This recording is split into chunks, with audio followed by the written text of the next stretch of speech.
La santé publique, un domaine si complexe, est tellement ramifié qu'il est aujourd'hui impossible de s'y activer seul à seul, chacun de son côté.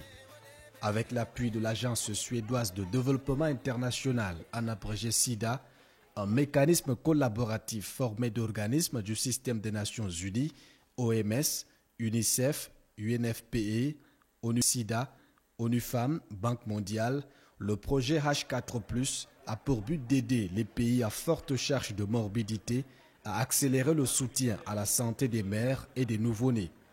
C'est dans le cadre de sa mise en œuvre que la délégation régionale de la santé publique de l'extrême nord met en œuvre les interventions de santé dans 7 districts de santé de la région de l'extrême nord. C'est des districts qui avaient des taux très bas de consultation prénatale, d'accouchement assisté et d'autres indicateurs, éléments qui font en sorte que la région soit l'une des moins nantis en termes d'indicateurs de la santé de la mère et de l'enfant. Nous avions 5 districts qui ont éclaté en 7, dont Maroua 1, Maroua 2, Maroua 3, Gazawa, Koza, Gidigis, Moulvouda. Et nous avons 91 centres de santé, couvrant donc une population de 880 000 habitants. Dans ces districts, on a 2 gros hôpitaux, l'hôpital régional de Maroua et l'hôpital privé de Meskine. Les 5 districts ciblés sont les districts que le pays a mis en rouge parce qu'ils ont le score le plus mauvais en matière de santé de la mère, de l'enfant et du nouveau-né.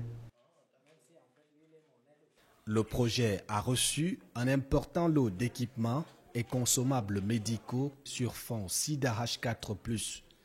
Les équipements ainsi reçus vont apporter un nouveau souffle aux formations sanitaires et aux populations comme une source de mobilisation pour l'ensemble des parties. Les uns seront motivés par la disponibilité de matériel de travail de qualité, les autres par l'amélioration de la qualité des soins qui en découlera et l'utilisation d'un équipement adéquat dans les formations sanitaires. L'une des premières causes de mortalité maternelle, c'est les hémorragies. Nous avons équipé les banques de sang. Nous avons donné les banques de sang à tous les hôpitaux des districts avec les poches de sang, tous les accessoires et tous les réactifs qui permettent de sécuriser la transfusion sanguine. On a équipé la salle d'accouchement au complet avec donc des boîtes de kits d'accouchement. On a mis des lits propres avec matelas. On a fourni des tables d'opération avec des bistouris électriques, le cialytique et tous les outils de réanimation. Tous les hôpitaux des districts ont reçu un échographe. Et les médecins chefs de district ont été formés à l'utilisation de ces échographes. En gros, nous avons fourni des équipements pour couvrir, n'est-ce pas, tout le paquet gynécologique et obstétrical. Et le projet H4+, galvanise en faisant avancer plus au large. Il n'est en effet pas exclu que la santé double sa vitesse, qu'elle triple ses performances, parce qu'un nouveau contexte partenarial offre des coudées plus franches. Il nous a apporté beaucoup de matériel, surtout en ce qui concerne la maternité. Un matériel qui nous a facilité la tâche et nous a permis d'améliorer la qualité de prise en charge des parturientes. 3 nouveaux lits qui ont été installés en salle de travail, un brancard, une balance pèse-bébé, un photoscope Doppler qui a vraiment amélioré la qualité du suivi des bruits du cœur fœtal, 2 cartons de kit accouchement complet. Non seulement on a l'espace et le matériel requis, en plus la qualité des soins administrés aux patientes a été améliorée grâce aux formations en sonneau et en pessimé que le projet H4+ a également offert à notre personnel. Notre maternité a été équipée en lit, en matelas, en matériel de réanimation de nouveau-nés, en table d'accouchement. également un appareil à échographie qui auparavant n'existait pas dans notre formation sanitaire. Nous avons également bénéficié d'une table d'opération dernier cri, d'une banque de sang. Ce projet a mis à notre disposition des kits de dépistage, des ARV, l'option B+. Nous avons également en place une flotte, un téléphone qui nous permet aujourd'hui de communiquer à coût zéro avec la hiérarchie, donc ce qui facilite la transmission des données rapidement du niveau périphérique jusqu'au niveau central. Ce projet a formé, je peux dire, les 70% de nos personnels sur le volet santé maternelle et infantile. La performance du personnel va certainement également connaître un plus. Le nombre de malades également va croissant. De plus en plus, nous n'avons pas chômé, ça veut dire que les gens viennent à l'hôpital. L'accueil est agréable. Parce que je suis arrivée ce matin, j'ai eu mes examens le plus tôt possible et me voici déjà ici. Je parle là-bas, je dis que là, ça n'est pas. Nous, on est venu voir le médecin ici. Ils sont bons quand même. Les accouchements effectués maintenant sont d'une meilleure qualité qu'il y a quelques années à cause de la qualité des équipements, à cause de la qualité des formations des personnels et à cause des moyens de diagnostic disponibles. C'est beau à voir et l'esthétique donne toujours envie de revenir. Nous avons une augmentation nette entre 12 et 15% de la fréquentation. Nous avons aussi une augmentation des accouchements en milieu hospitalier. Si on prend le nombre de femmes et d'enfants et de nouveau-nés qui sont décédés, que ce soit pendant la grossesse, pendant l'accouchement et pendant la période postpartale, de janvier jusqu'à maintenant, c'est 0.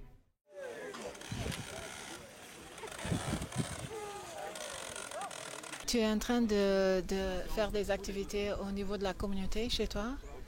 Et tu as une bicyclette? Oui. Et tu roules avec la bicyclette? Très bien. Une centaine d'agents de santé communautaire ont été formés pour accompagner les populations à l'adoption des pratiques familiales essentielles dans le domaine de la santé, de la nutrition et du WASH et la prise en charge des cas simples de paludisme, de diarrhée et de pneumonie. On nous a entraîné de dire aux mamans que quand elles donnent le nouveau-né là, quelques minutes seulement, autre 15 ou 30 minutes, il faut que l'enfant tète déjà. Et après, on ne lave pas l'enfant durant 24 heures. Je recense les gens et je fais le causerie éducative. J'ai allé voir les femmes enceintes avec son mari pour raconter le plan d'accouchement. Elle est venue pour le CPN, pour la CPN. Et puis elle a accouché ici au centre. Moi, j'ai été formé sur plusieurs questions, sur la malnutrie, sur la violence, sur la diarrhée. Mon rôle dans la communauté est de sensibiliser sur la CPN, sur les nouveau-nés, sur la vaccination, et ainsi de suite. Le sentiment affectif envers l'hôpital est né. Aujourd'hui, les femmes accouchent à l'hôpital. Le projet SIDA H4 a permis à nos femmes d'espérer à la vie. Le projet SIDA H4, s'il n'était pas né, il allait naître pour Guidigus.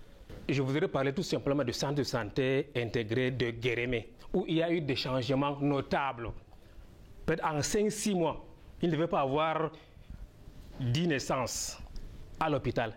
Mais maintenant, on est au-delà de 30-40. Ça, c'est le projet SIDA H4. Nous n'avons pas inventé de nouvelles activités. Il est vrai, nous apportons des innovations. Nous avons introduit les moto-ambulances dans certains centres de santé. C'est un tricycle avec une caisse en arrière qui permet d'avoir là un lit pour installer une femme enceinte ou un malade et une place à côté pour les gardes malades. Le projet a développé une unité de la santé sexuelle et reproductive adolescent dans les centres des jeunes existants, le matériel d'IEC, de bureaux et des unités d'apprentissage a été acheté et mis à la disposition du centre multifonctionnel de promotion des jeunes de Maroua et au centre médico-social de l'université de Maroua. Le matériel consiste en des chaises pour la réception et la salle de conférence, des appareils pour le secrétariat bureautique qui se constitue en ordinateur complet. Nous avons eu 7 machines faites tout pour l'assemblage à l'usinage de couture. Nous avons eu dans le même usinage 15 machines complètes que je peux appeler ici pour les brodeuses et les suffileuses. Nous avons reçu un écran de téléviseur de 64 pouces, un vidéoprojecteur qui nous permet de nous occuper des jeunes, au moins sur le plan de la sensibilisation tous les samedis après-midi. Cet appui a boosté les activités du centre. Avec tout le matériel dont nous disposons, nous sommes à même de prendre en charge plus de 100 jeunes. C'est déjà bon ce que le projet SIDA H4 fait. J'ai dit merci à ce projet-là. Ce projet, pourtant, n'est pas à l'abri de vœux pieux. C'est en tout cas sur le terrain que doit se relever le défi du bien-être des populations, la santé de la mère et de l'enfant. Que le projet continue de nous accompagner, c'est un bon début, déjà ce qu'ils ont fait, mais il y a encore beaucoup de manquements. Des progrès ont été réalisés. Une analyse transversale des 4 axes stratégiques nous montre que sur les activités planifiées, plus de la moitié sont complètement achevées. Si nous pouvons pérenniser, n'est-ce pas, ce travail, ces résultats surtout, ce serait vraiment quelque chose de très important. Et d'ailleurs, même si on peut améliorer, parce que on est quand même sur la bonne voie. Les 7 districts vont être des districts modèles, parce que leur plateau technique aura été amélioré, parce que la qualité de service, compte tenu de tout ce qui a été mis en place, va être également améliorée. Ce seront donc des districts modèles. Et mon souhait, c'est que ce projet soit étendu aux autres districts de la région. We've seen that people are engaged, the administration is engaged, all of you journalists are engaged, the community is engaged, and we are really in good footing.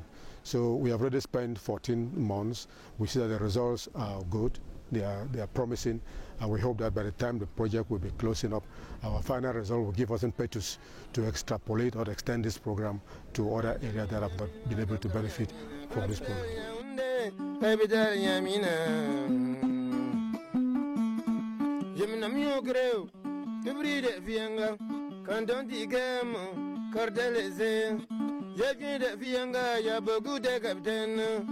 Même les rêves, même il y a beaucoup de poissons. Kunga ya même il y a beaucoup de coton.